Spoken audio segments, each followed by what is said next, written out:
Welcome everyone, respected ma'am and my dear friends. The topic for today's presentation is History of Ancient Mathematics for the course MAN 101, myself RAMANU VARSHA and my enrollment number 20312025. One of the age-old questions about mathematics is mathematics already a set of defined rules waiting to be found out, or is it something based on our axioms and principles? To understand this, we need to take a deeper dive into the history of mathematics. The history of mathematics is nearly as old as humanity itself. Since antiquity, mathematics has been fundamental to advances in science, engineering, and philosophy.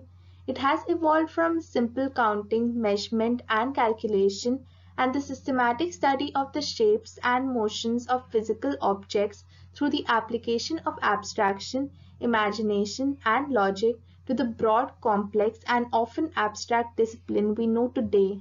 The study of mathematics as a demonstrative discipline begins in the 6th century BC with the Pythagoreans, who coined the term mathematics from the ancient Greek term mathema, meaning subject of instruction. Greek mathematics greatly refined the methods, especially through the introduction of deductive reasoning and mathematical rigor in proofs, and expanded the subject matter of mathematics. Although they made virtually no contributions to the theoretical mathematics, the ancient Romans used applied mathematics in surveying, structural engineering, mechanical engineering, bookkeeping, creation of lunar and solar calendars, and even arts and crafts. Chinese mathematics made early contributions, including a place value system and first use of negative numbers.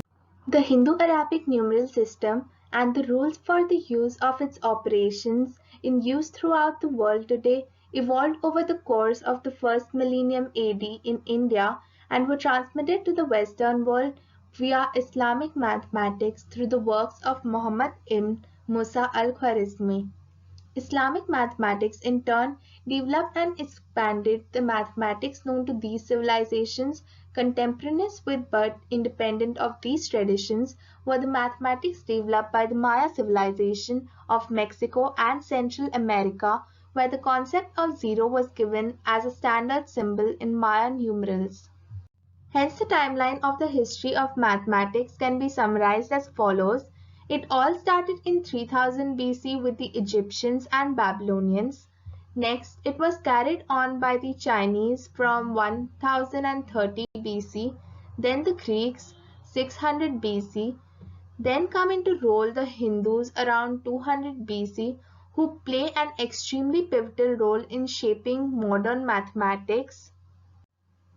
Next, the Arabians marked the golden age of mathematics as they played a role in combining the pre-existing knowledge by the Hindus, Chinese, and Egyptians and transmitting it to the Europeans, which marks the beginning of the period of transmission at around AD 950 and the end of the period of ancient mathematics. Next was the modern first half from AD 1450 and the modern second half starts from AD 700 to present. The beginning of mathematics starts with numbers and counting, which at one time humans did not know anything about. Actually, one of the most fundamental questions about this topic would be, did numbers always exist or did we actually invent them? To understand this, we need to take a look at number systems from prehistory to numeral systems developed by different civilizations. Now, prehistorically, some of the most primitive cultures included just words for one, two, and many. In addition to finger, the most common tools for counting were sticks and pebbles. The earliest date back to 20 to 35,000 BC. Archaeological artifacts used for counting were bones with a number of cuts. One of the earliest known numeral systems were developed by the Sumerians, which is known as the Babylonian numeral system. Babylonian numerals were defined on the basis of base 60 system, which is still popularly used in determining time and degrees in a circle. Initially, the Babylonian numeral system was a sign value system, which gradually transformed into a place value system. Now, basically in the place value system, The same symbols are used with different magnitude depending on their place in the number. However, the main fault of the Babylonian system was the absence of a zero, but the ancient Maya's base 20 system had a zero drawn as a shell. To compare with the Babylonian numeral system, the Egyptian numeral system that also appeared around 2500 to 3000 BC is decimal base, that is, has a base 10 system, but it is a sign value system, so it uses different symbols for 1, 10, 100, etc. Like here, 1 has a vertical line, 10 has a lotus, 100 has a spiral rope, and etc. It also allowed for the additive principle. Greek and Roman numerals. In ancient Greece, several numeral systems were used. In one of them, known as alphabetic or Ionic, Ionian, Milesian, and Alexandrian numerals, letters are used instead of digits. Another numeral system called Attic or Herodionic or acrophonic resembles the Roman numerals. Example, here we have 1982, where we can see that these are the Roman numerals which are used. The Chinese wrote numbers. In addition to a hieroglyphic sign-valued numeral system in ancient China, wrought numbers were invented, where they existed in vertical and horizontal forms. In writing, they were alternating, like the vertical form was used for units, hundreds, tens of thousands, etc., while horizontal rods were used for tens, thousands, etc. Chinese developed 1000 BC negative numbers and distinguished them from positive ones by color. Egypt and Mesopotamia, archaic mathematics in Mesopotamia, Babylonia, and evidence for Egyptian and Mesopotamian mathematics. Now, ancient Egyptian mathematics is preserved in hieratic and demotic on a number of papyri, wooden tablets, and leather roll. Middle and late Egyptian mathematics is preserved on a few demotic and Coptic papyri and more Greek papyri, potsherds, and tablets. Ancient Mesopotamian mathematics was written with a stylus on clay tablets. The tablets are written in cuneiform script, mostly in the Sumerian and Assyrian languages. Now, Assyrian is a Semitic language, while Sumerian is unrelated to any known language. Now, this is an example of one of the most famous papers called the Rhind Papyrus, which contains a lot of work. Egyptian mathematics. There are 87 problems with solutions in arithmetic, algebra, and geometry. The most of the arithmetical problems are related to the unit Egyptian fractions and involve in particular finding least common multiples of denominators and decomposition of 2 by n into unit fractions. A dozen of problems are related to linear equations like x plus x by 3 plus x by 4 equals 2 in modern notation, and a few more are devoted to arithmetic and geometric progressions. The geometric problems include finding areas of rectangles, triangles, and trapezoids, volumes of cylindrical and rectangular base granaries, and the slopes of pyramids. The volume V of a cylindrical granary of a diameter d and height h was calculated by formula, or in modern notation where d equals 2r, and the quotient 256 by 81 approximates the value pi, which is equal to 3.1605. Another famous Moscow mathematical papyrus, around 1800 BC, contains 25 problems, and some of them are of a different kind, on finding the area of surfaces such as a hemisphere and a truncated pyramid. From these and a few more papyri, one may conclude that Egyptians knew arithmetic, geometric, and harmonic means. They had a concept of perfect and prime numbers and used sieve of Eratosthenes. Eye of Horus. According to the Egyptian myth, Horus lost his left eye in a struggle with Seth. The eye was magically restored by Hathor, and this restoration came to symbolize the process of making whole and healing. For this reason, the symbol was often used in amulets. Now, according to this image, the different senses were given different values. For example, touch 1 by 64, taste 1 by 32, hearing 1 by 16, thought 1 by 8, sight 1 by 4, and smell half. Now, this shows that they had made significant progress in the field of geometric progressions. Mesopotamian mathematics. Mesopotamia played a really important role in the development of mathematics throughout the ages because they had given a lot of interest and focus on this field. Now, this can be shown in the following ways. Firstly, Mesopotamian scribes developed methods for solving many problems that had no immediate practical application. This means that they solved pure mathematics based out of general curiosity and not only for applied purposes. Mathematical problem solving appears to have had become a mark of distinction in the scribal profession. However, one of the major areas of application was the development of mathematical astronomy, which was used to predict significant events of the heavenly bodies and was of great value as an aid to divination. In the century before and after the conquest of Alexander, Mesopotamian scholars, working mostly as priests, applied their skills to the production of a highly precise mathematical astronomy. Hence, in these ways, we can see that the production and teaching of mathematics had a well-defined place in the Mesopotamian culture. Now, coming to discuss some of the most noteworthy questions they had solved were like, firstly, to solve a quadratic equation x squared plus bx minus c equals 0, the standard quadratic formula was used with the tables of squares in reverse to find square roots, the formula being x is equal to minus b by 2 plus root over b by 2 whole square plus c. Here it is meaningful to note that they had considered only the positive root as meaningful. Problems of this type included finding the dimensions of a rectangle given its area and the amount by which the length exceeds the width. Now, the tables for finding square and cube roots were up to 5 decimal places. To improve an approximation, x1 square is approximately equal to a. The formula x2 equals half into x1 plus a by x1 was used. Like if we had to find the square root of 2, one can take an approximation as x1 equals 1.5 for x1 square equals 2. However, they use the formula x2 equals half into x1 plus 2 by x1, which is approximately 1.4. Hence, we can show that this formula proved really useful.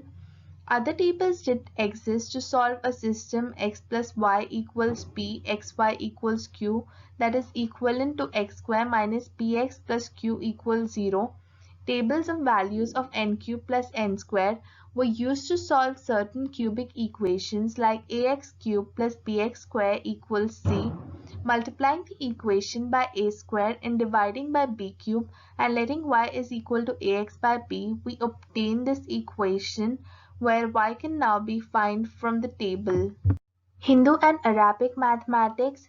This is where the next significant progress was made in the field of mathematics and was spread to the European countries. Hindu mathematics originates in Vedic mathematics in Sanskrit sutras with multiplication rules and formulas like areas of geometric figures, maybe Pythagoras th, hidden between the Vedic hints. One of the most famous mathematicians of the Golden Age were Aryabhatta, 476 to 550 AD, who wrote the book Aryabhatiya, which was based on astronomy. Some of his most famous works were the place value system. He did not use zero, but however some argue that his knowledge on it was implicit. He also approximated the value of pi to be equal to 3.1416, and he had possibly guessed that it is an irrational number. He has the oldest use of alphabet numerals in place of old-style world numerals, and also used arithmetic and geometric progressions and trigonometry for the commutation of eclipses. Another famous mathematician who is responsible for the development and prosper of Indian mathematics is Brahmagupta, 598 to 688 AD. He has been credited with the works of many, for example, solution of quadratic equations, solution of systems by elimination method, and the sum of squares and cubes of the first n integers. It is worthy noting that zero as a number is first mentioned in his book, and operations with zero are also described, like a division problem is mentioned with zero in the denominator. Positive and negative numbers and their properties of addition and multiplication is also found in his book. He found the Pythagorean triplets, and he gave the Pell's equation. Brahmagupta's theorem is noteworthy famous on inscribed quadrilateral with perpendicular diagonals, which is given by the formula t minus p into t minus q into t minus r into t minus s to the power half, where t is the semi-perimeter. Among the other great mathematicians were Bhaskara I and Bhaskara II. Bhaskara I 600 to 680 AD was the first to write numbers in the Hindu decimal system with a circle for the zero. He gave a rational approximation of the sine function in a commentary on Aryabhatta's work. Bhaskara II 1114 to 1185 AD worked in astronomy, calculus, algebra, and spherical trigonometry. Hence these mathematicians, apart from giving us the concept of zero, also made seminal contributions to the study of trigonometry, algebra, arithmetic, and negative numbers, among other areas. Perhaps most significantly, the decimal system that we still employ worldwide today was first seen in India. Hence, ancient Indian mathematics changed the pace of the world mathematics. The so-called golden age of Indian mathematics can be said to extend from the 5th to 12th centuries, and many of its mathematical discoveries predated similar discoveries in the West by several centuries, which has led to some claims of plagiarism by later European mathematicians, at least some of whom were probably aware of the earlier Indian work. Certainly, it seems that Indian contributions to mathematics have not been given due acknowledgement until very recently in modern history. It can be seen that Indian works were extremely advanced as compared to the other parts of the world and were discovered a lot time earlier. However, they had been hidden or been copied by other mathematicians and not had been given due credit. Arabic mathematics. Islamic mathematics during the golden age of Islam, especially during the 9th and 10th centuries, was built on Greek mathematics, which was inspired by Euclid, Archimedes, Apollonius, and Indian mathematics by Aryabhatta and Brahmagupta. So basically what they did was drew inspiration from different cultures and different parts of the world and played an important role in unifying them and spreading them to the other countries. Important progress was also made in the full development of decimal place value system to include the first fractions, the first systemized study of algebra, and also advances in the works of geometry and trigonometry. Now, Arabic, as I said earlier, played an important role in transferring their knowledge to the different countries, especially Europe, during the 10th and 12th centuries. Islamic culture prohibited the use of depicting human forms in their artwork. Hence, this resulted in using extensively the complex geometric patterns to decorate their buildings, and they also raised mathematicians to the form of an art. Hence, this enabled them to make significant progress in the field of trigonometry and geometry. And not only these two, they also discovered different forms of symmetry that can be depicted on a two-dimensional surface.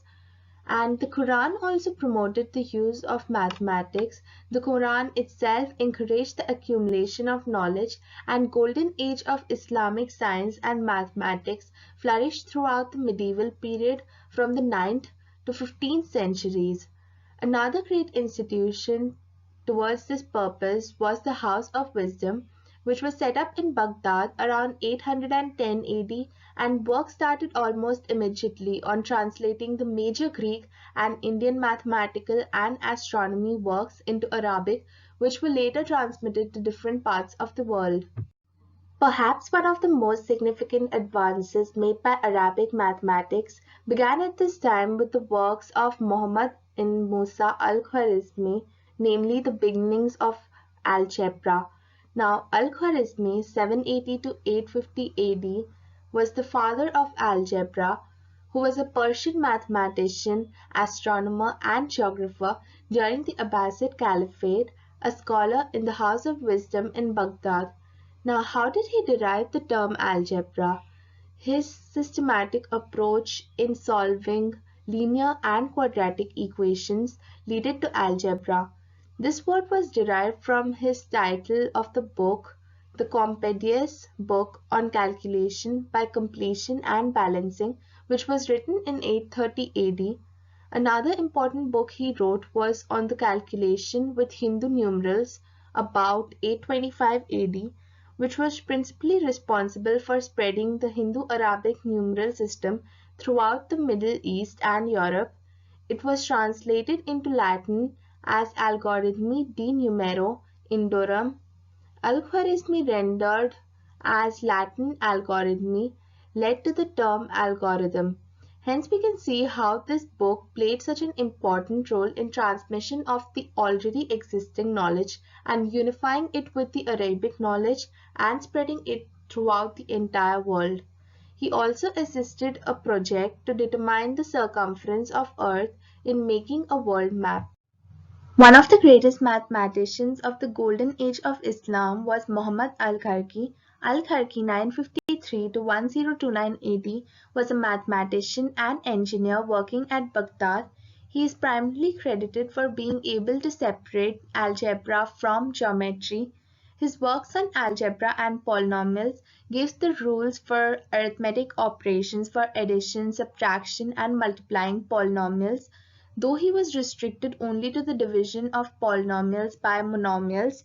Secondly, he systematically studied the algebra of exponents and the first to realize that the sequence x, x squared, x cubed, and so on, and its reciprocals 1 by x, 1 by x squared, and 1 by x cubed, and so on, could be extended indefinitely.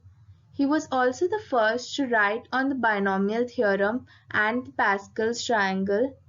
In a now lost work, he introduced the idea of argument by mathematical induction. Next, we have arithmetic and geometry. What is arithmetic? Arithmetic is the method or process of computation with figures, the most elementary branch of mathematics. It is the branch of mathematics in which numbers, relations among numbers, and observations of numbers are studied and used to solve problems. Development of modern arithmetic starts with the Hellenistic civilization of ancient Greece, although it originated much later than the Babylonian and Egyptian examples. Prior to the works of Euclid around 300 BC, Greek studies in mathematics overlapped with philosophical and mystical beliefs. The basic arithmetic operations are addition, subtraction, multiplication, and division. This also includes more advanced operations like manipulations of percentages, square roots, exponentiation, logarithmic functions, and even trigonometric functions. One of the earliest works in the field of arithmetic was produced by the Mesopotamians and the Egyptians. Their number system worked very well when doing addition or subtraction.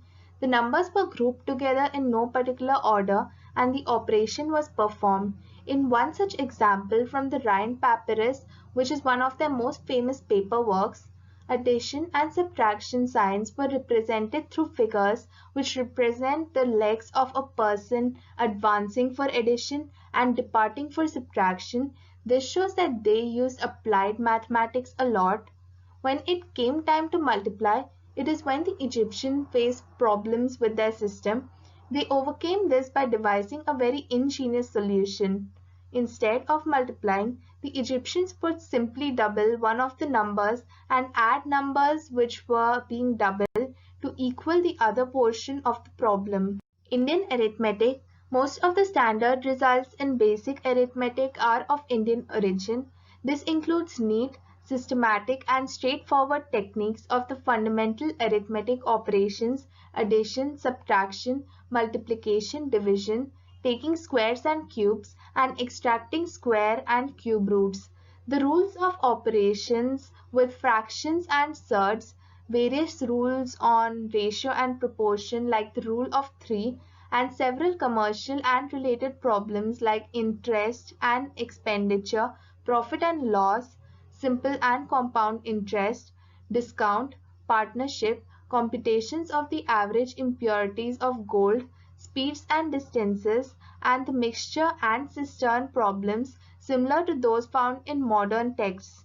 The excellence and skill attained by the Indians in the foundation of arithmetic was primarily due to the advantage of the early discovery of the decimal notation, the key to all principal ideas in modern arithmetic.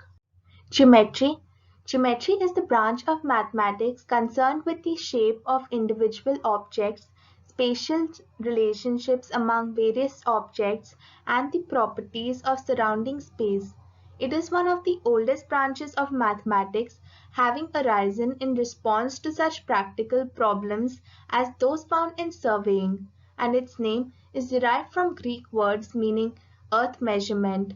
Eventually, it was realized that geometry need not be limited to the study of flat surfaces and rigid three-dimensional objects, but that even the most abstract thoughts and images might be represented and developed in geometrical forms.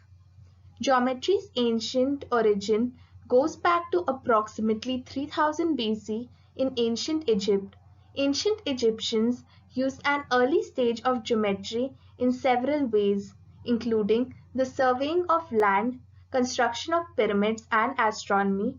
Around 2900 BC, ancient Egyptians began using their knowledge to construct pyramids with four triangular faces and a square base. Euclid's Elements. The next great advancement in geometry came from Euclid in 300 BC when he wrote a text titled Elements. In this text, Euclid presented an ideal axiomatic form, which is now known as Euclidean geometry, in which propositions could be proven through a small set of statements that are accepted as true. In fact, Euclid was able to derive a great portion of planar geometry from just the first five postulates in Elements. These postulates are listed below. First, a straight line segment can be drawn joining any 2 points. Second, a straight line may be extended to any finite length. Third, given any straight line segment, a circle can be drawn having the segment as radius and one endpoint as center. Fourth, all right angles are congruent. Fifth, if the two lines are drawn which intersect a third line in such a way that the sum of the inner angles on one side is less than two right angles, that is 180 degree, then the two lines inevitably must intersect each other on that side if extended infinitely. Euclid's fifth postulate is also known as the parallel postulate. These axioms proposed by Euclid invoke the following concepts of point, straight line, segment and line, side of a line, circle with radius and center, right angle, congruence, inner and right angles, sum. The following verbs appear, that is join, extend, draw and intersect. The circle described in postulate 3 is tactically unique. Postulates 3 and 5 hold only for plane geometry in 3 dimensions. Postulate 3 defines a sphere. A proof from Euclid's Elements that given a line segment an equilateral triangle exists that includes the segments as one of its sides. The proof is by construction. So basically, if we take an equilateral triangle made and then we draw a circle over the triangles centered at A and B, then by the intersection of the two circles we get the third vertex of the triangle.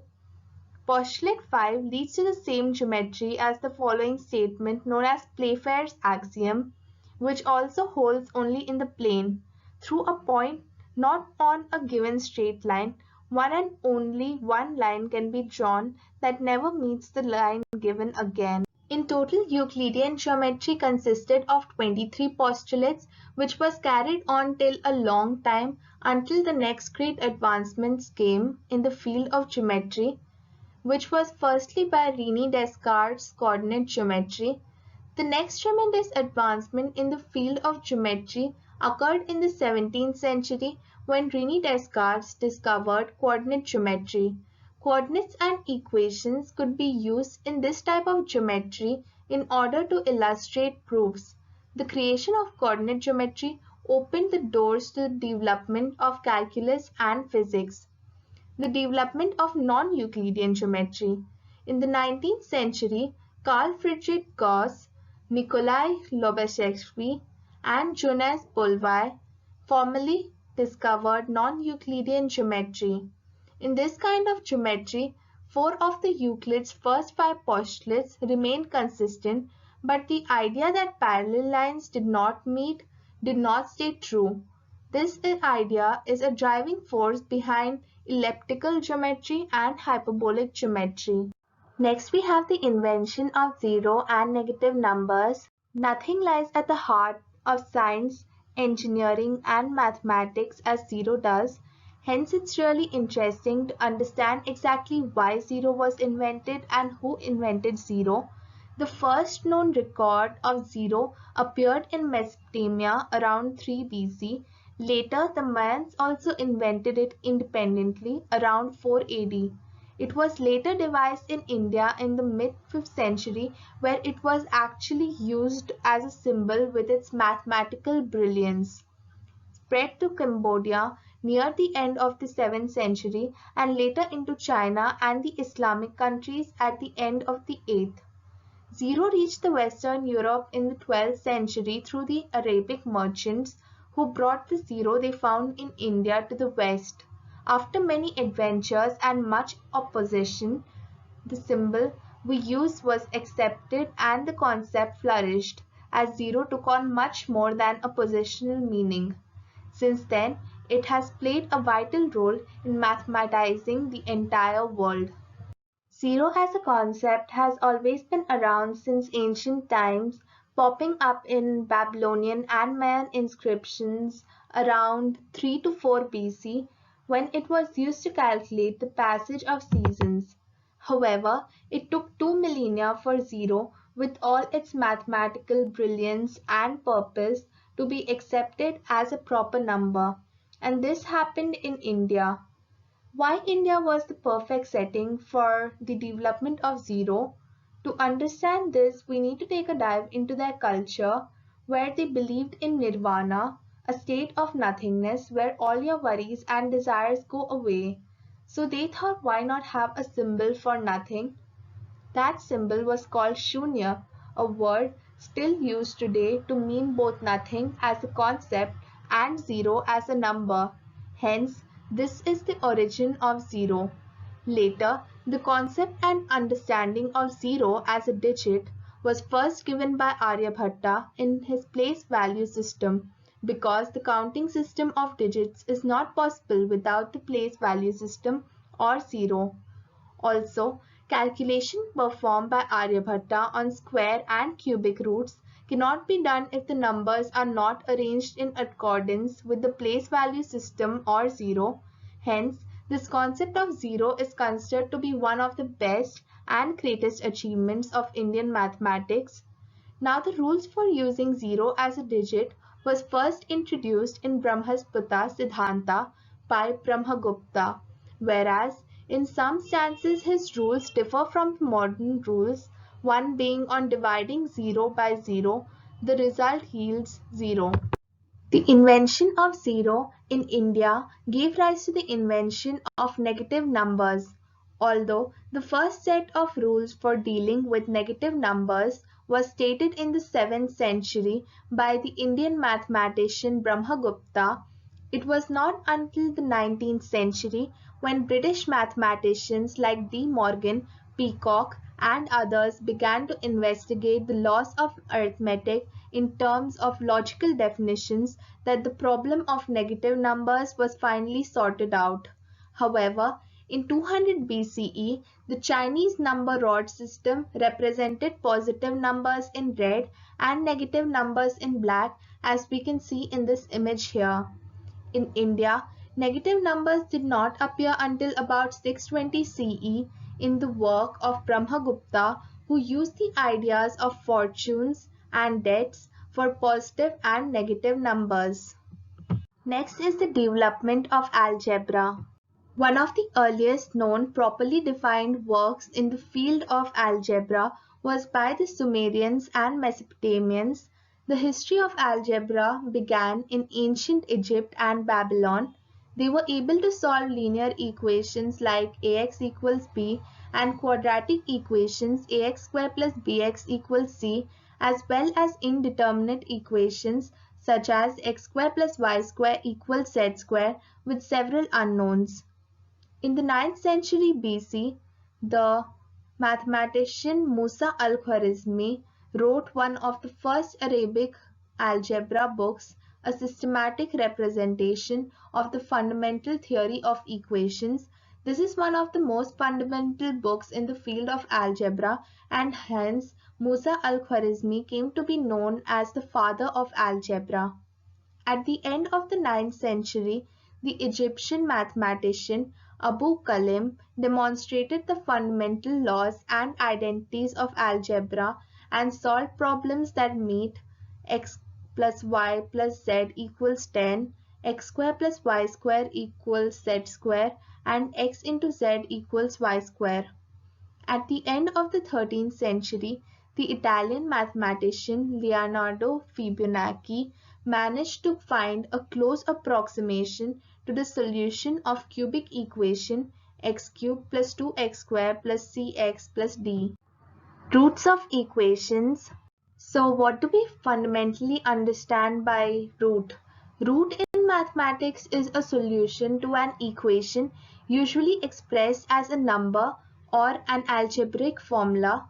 This use of the word root originates with Al-Khwarizmi. He saw the variable as the root out of which an equation grows. Solving the equation is finding, that is extracting the root. This was more specifically applied to the equation x to the power n equals k, from which we get the idea of the nth root and the square root in particular. So, both uses of root in math came from the same root idea, that of the hidden source of a plant. The unknown quantity is termed either the thing or the root, that is, of a plant, and from the latter phrase, our use of the word root as applied to the solution of an equation is derived. The square of the unknown is called the power. More generally, the term root may be applied to any number that satisfies a given equation, whether a polynomial equation or not. For example, pi is a root of the equation x sin x equals 0. Here are some examples of the uses of roots by different mathematicians in different eras. In about 300 BC, Euclid developed a geometrical approach which, although later mathematicians used it to solve quadratic equations, amounted to finding a length which in our notation was the root of a quadratic equation. Euclid had no notion of equation, coefficients, etc., but worked with purely geometrical quantities. Hindu mathematicians had taken the Babylonian method so further that Brahmagupta gave an almost modern method which admits negative quantities. He also used abbreviations for the unknown. Usually the initial letter of a color was used, and sometimes several different unknowns occur in a single problem.